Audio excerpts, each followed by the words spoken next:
In 1480, Romania, Prince Vlad lived peacefully with his beloved wife Elisabeta, symbolized by a music box he once gifted her. Their happiness ended when Captain Targol warned of an Ottoman invasion. Vlad left Elisabeta in guarded care and sought the Pope's blessing before leading his army, though he doubted whether endless bloodshed could truly be God's will. His only prayer was for Elisabeta's safety. While she was being escorted, Ottoman archers attacked, forcing her guards to flee with her. On the battlefield, Vlad unleashed fire and steel against the enemy, gaining the upper hand, until news arrived that Elisabeta had been ambushed. He rushed to her aid, but in the chaos, his furious strike not only killed her attackers, it fatally wounded Elisabeta too. Elisabeta gave Vlad a soft smile before dying in his arms, leaving him broken with grief. After the battle, he went to the Pope and cried that God hadn't even given him the chance to say goodbye.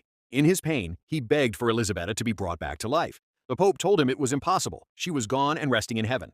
But Vlad refused to accept it. In anger, he grabbed the Pope, broke a guard's staff, and shouted that if God was real, he could return her. He warned that if she wasn't brought back, his soul would no longer belong to God. Then, in rage, he killed the Pope with the staff. At that moment, Vlad turned his back on faith forever. As he spread his arms, lightning flashed, and the statues of Christ began to cry tears of blood. 4 centuries later, in a private clinic, a doctor welcomed a priest. He admitted that the case ahead was so serious, even the Queen of England was disturbed. Together they walked past chained patients until they reached the basement, where a young Italian woman named Maria was imprisoned. She was only 30 and also the fiancée of the Queen's grandson, Henry. The priest asked her story. The doctor explained it began on her wedding day. She had refused to enter the church and gone into hysteria at the sight of a priest. The strangest part was her birth records, which dated back to 1759. Suspecting something unnatural, the priest examined her teeth and confirmed she was a vampire, the first ever captured alive. At that moment, Maria spoke, begging the doctor not to believe him. To prove it, the priest opened a window. Sunlight burned Maria's skin until it was shut again. Then he raised a cross, which burst into flames, making her laugh. Even the doctor realized this was beyond science. The priest promised Maria that if she told the truth, he would try to send her home, and to earn her trust, he gave her a drop of blood. Relieved, she agreed to talk. After examining her further, the priest concluded she wasn't a first-generation vampire. He revealed the church had long searched for the very first one, the father of them all. Maria then spoke of her master, a prince who would soon come for her. He was looking for his lost princess, a woman of extraordinary beauty.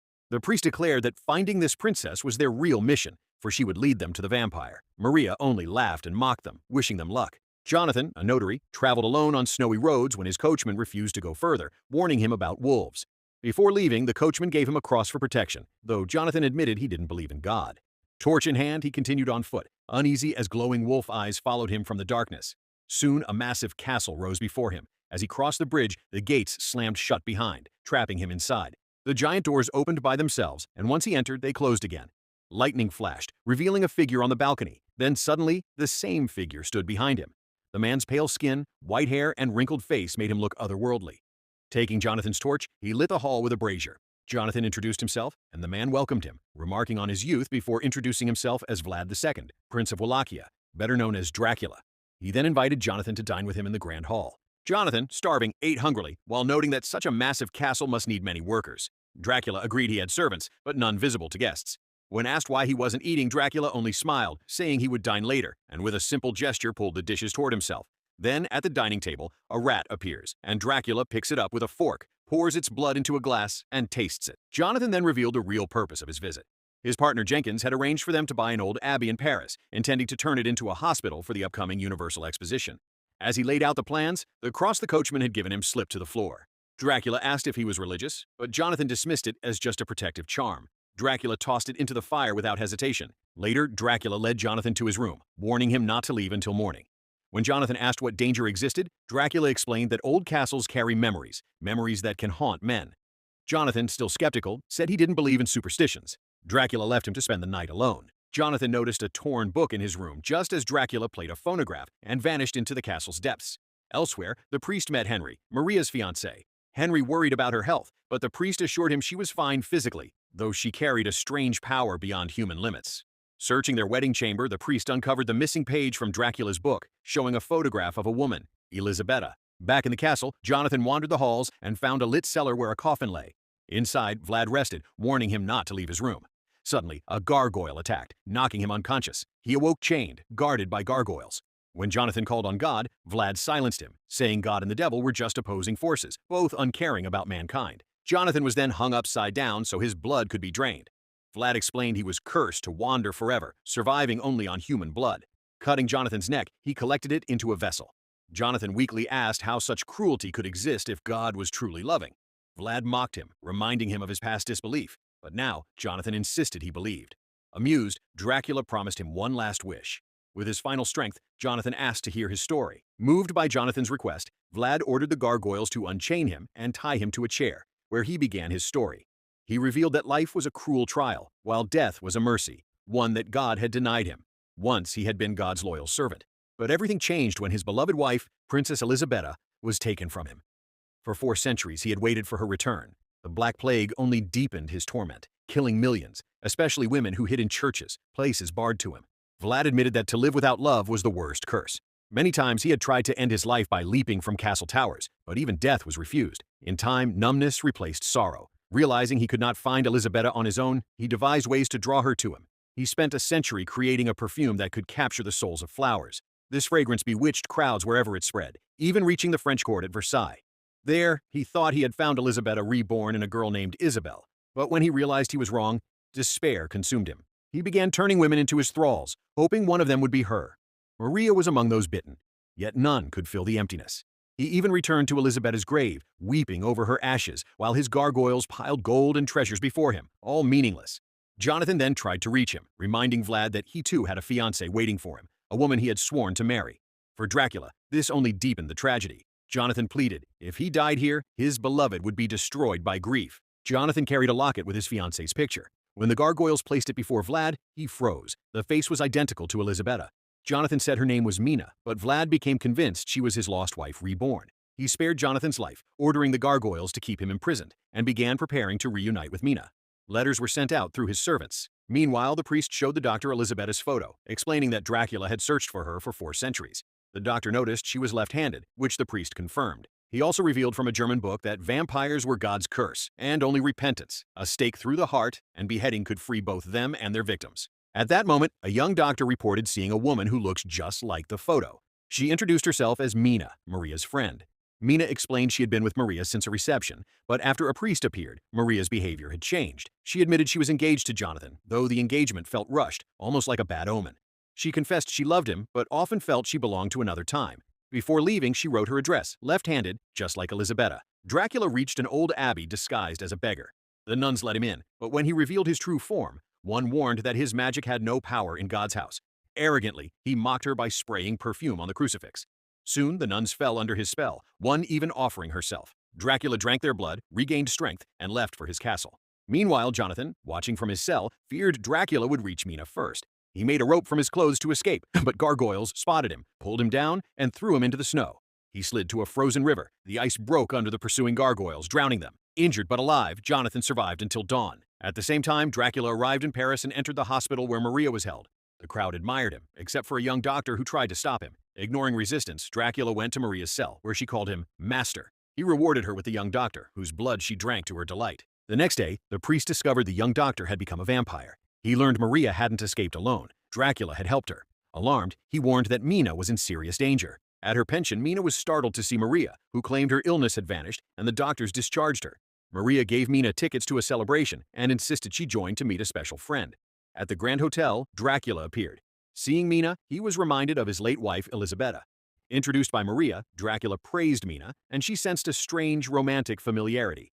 He revealed he was Prince Vlad of Wallachia, though many called him Dracula. At the fair, Mina tried to involve him in games, but Maria separated them. Dracula appeared in a haunted house to rescue her, later guiding her at a shooting stall. Every gesture made him believe Mina was Elisabetta reborn. Finally, he invited them to his estate. From the balcony, Mina admired the castle-like property, and Dracula learned she loved quiet, rural life, confirming his growing attachment. Dracula took Mina to a room and showed her a 17th-century music box that had belonged to his late wife. He admitted he was a widower and played the haunting tune, which stirred strange, familiar visions in Mina. When he called her Elisabetta, she insisted she was not and was soon to be married. Dracula asked her to accept the music box as a gift. Maria suddenly arrived and took Mina away. Later, Dracula escorted her home. Mina thanked him, and he confessed he hadn't felt joy in centuries. Inside, Mina was horrified to see Jonathan, injured and half dead, with the priest and doctor. The priest explained Jonathan had barely escaped Dracula's castle and revealed the truth.